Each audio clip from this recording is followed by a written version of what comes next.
Hello friends, இன்றைக்கி நம்ம பார்க்க போகிற வீடியோ என்னென்னா வேதக்கால பண்பாடு.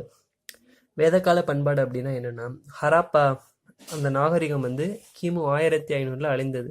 அந்த 1500க்கு அப்புறம் தோன்றின நாகரிகம் வந்து வேதகால பண்பாடு அப்படின்னு சொல்லலாம். இந்திய ஆரிய மொழியான வடமொழி, இந்த வடமொழி பேசுகிறவங்கெல்லாம் இந்தோ ஈரானிய பகுதியில் வந்து குடியேறினாங்க அப்படின்னு சொல்கிறாங்க.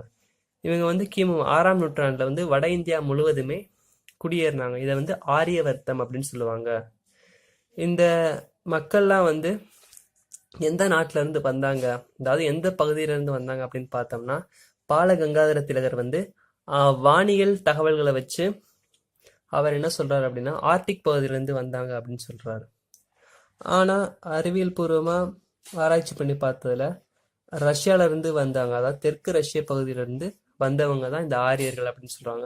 சில பேர் ஜெர்மனில இருந்து வந்தாங்க அப்படின்னு கூட சொல்றாங்க. ஆனா பெரும்பாலானவர்கள் வந்து இந்த தெற்கு ரஷ்யால இருந்து ஆரியர்கள் வந்தாங்க அப்படிங்கிறது வந்து பெரும்பாலும் நம்பப்படுகிற ஒரு விஷயம் அப்படின்னு கூட சொல்லலாம். இதுல பார்த்தோம்னா வேத காலத்துல 2 வகையான வேத காலம் இருக்கு. முந்தைய வேத காலம் அப்படின்னு சொல்றாங்க. கிமு 1500 இருந்து கிமு 1000 வரைக்கும் கிட்டத்தட்ட ஒரு 500 வருஷத்துக்கு இருந்த காலம் வந்து முந்தைய வேத காலம் அல்லது ரிக்வேத காலம் அப்படின்னு கூட சொல்றாங்க. அதுக்கடுத்து பார்த்தோம்னா பிந்தைய வேத காலம்னா கிமு 1000 இருந்து 600 வரைக்கும் இருக்கிற காலம் வந்து பிந்தைய வேத காலம் அப்படின்னு சொல்லலாம். இதுல பாலகங்காதர திலகர் முதல்ல சொன்ன மாதிரி ஆர்டிக் பகுதியிலிருந்து வந்தாங்க அப்படின்னு சொன்னாரு. ஆனா பெரும்பாலும் ரஷ்ய பகுதி தான் உண்மை, தெற்கு ரஷ்ய பகுதி. அப்புறம் நம்ம பார்த்தோம்னா வித் அப்படிங்கிறது இதுதான் வேர்ச்சொல். அந்த வேர்ச்சொல்ல இருந்து வந்ததுதான் வேதம். வேதம் அப்படின்னா அறிதல், உயர்வான அறிவு அப்படிங்கிறது வேதத்துக்கு பொருள்.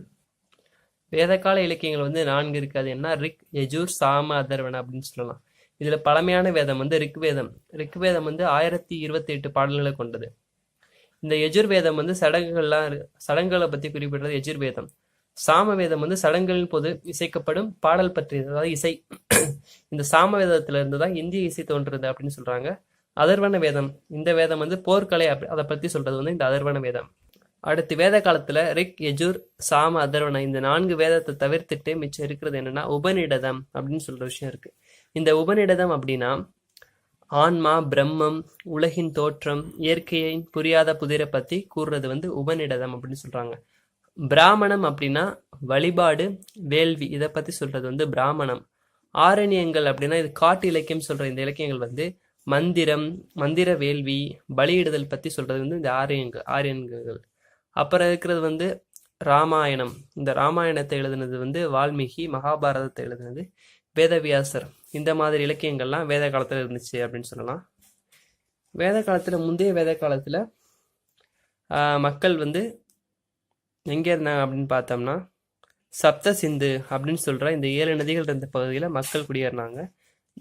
அது இந்த 7 நதிகள் என்ன அப்படின்னு பார்த்தோம்னா ஜீலம், சீனப், ராவி, பியாஸ், சட்லஜ், அப்புறம் வந்து சிந்து மற்றும் சரஸ்வதி. இந்த 7 நதிகள் இருந்த பகுதியில வந்து முந்தைய வேத கால மக்கள் குடியேறினாங்க. இந்த முந்தைய வேத காலத்தோட காலம் என்னன்னா கிமு 1500 இருந்து கிமு 1000 வரைக்கும் இருக்கிற காலம். இப்போ நெக்ஸ்ட் பார்க்க போறது என்னன்னா ரிக்வேத காலத்தில் உள்ள அரசியல் சூழ்நிலை. ரிக்வேத காலத்துல எப்படி இருந்துச்சு அப்படின்னு பார்த்தோம்னா குலம்ங்கிறது ஸ்டார்டிங் ஸ்டேஜ், குலம் அல்லது குடும்பம். பல குடும்பங்கள் சேர்ந்தது வந்து கிராமம். இந்த கிராமத்தோட தலைவர் வந்து கிராமினி. பல கிராமங்கள் வந்து சேர்ந்தது வந்து விசு. விசுவோட தலைவர் வந்து விஷயபதி அப்படின்னு சொல்லலாம். விசுக்கு அடுத்து இருக்கிறது ஜன அப்படிங்கிறது. இந்த ஜனவோட தலைவர் வந்து ராஜன் அப்படின்னு சொல்லலாம். ராஜன் முடியாட்சி முறை தான் வேத காலத்துல பின்பற்றினாங்க. நிர்வாகத்துல வந்து அரசனுக்கு உதவியா புரோகிதர், சேனானி என்கின்ற படைத்தளபதி இவங்களா இருந்தாங்க. சபா, சமிதி என்ற 2 அவைகள் இருந்தது. சபா அப்படின்னா ஊர் பெரியோர் அவை. சமிதி அப்படிங்கிறது என்ன அப்படின்னு பார்த்தோம்னா மக்கள் பிரதிநிதிகள் அவை, அதாவது பொதுமக்கள் பிரதிநிதி அவை, சட்டசபை மாதிரி வச்சுக்கலாம். நெக்ஸ்ட் பார்த்தோம்னா சமூக வாழ்க்கை.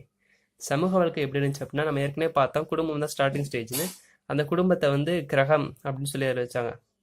கிரகத்தோட தலைவர், குடும்ப தலைவர் வந்து கிரகபதி அப்படின்னு நினைச்சாங்க. ஒரு தார மனம் தான் நடைமுறையில் இருந்துச்சு.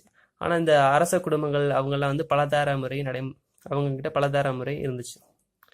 பெண்களுக்கு வந்து சம வாய்ப்பு, உரிமையெல்லாம் வழங்கப்பட்டது இந்த முந்தைய ரிக்வேத காலத்துல. இந்த ரிக்வேத காலத்துல புகழ்பெற்ற பெண் கவிஞர்கள் கூட இருந்திருக்காங்க. அவங்க பேர் என்ன அப்படின்னு பார்த்தோம்னா அபலா, விஸ்வாரா, கோசா, லோபமுத்ரா போன்ற பெண் கவிஞர்கள். சிறார் மனமோ உடன்கட்டை பழக்கமோ முந்தைய ரிக்வேத காலத்தில் நடைமுறைகள் இல்லை. பசு இறைச்சி தடை செய்யப்பட்டிருந்திருக்கு. காடுகளை திருத்தி வேளாண்மை புரிந்திருக்கிறார்கள். இரும்பின் உபயோகத்தை நன்கு உணர்ந்திருந்தார்கள் அப்படின்னு சொல்லலாம். இந்த இவர்கள் முந்தைய ரிக்வேத காலத்தில் சமயம் என்ன பின்பற்றினாங்க அப்படின்னு பார்த்தோம்னா, பிருத்திவி, வருணன், அக்கினி, இந்திரன், வாயு இந்த 5 கடவுள் கொள்கை இருந்திருக்கு. முந்தைய வேத காலத்தில் வந்து இந்திரன் புகழ் பெற்றிருந்திருக்கார். உசாஸ் என்ற பெண் கடவுள் வழிபாடு அப்படி இருந்திருக்கு.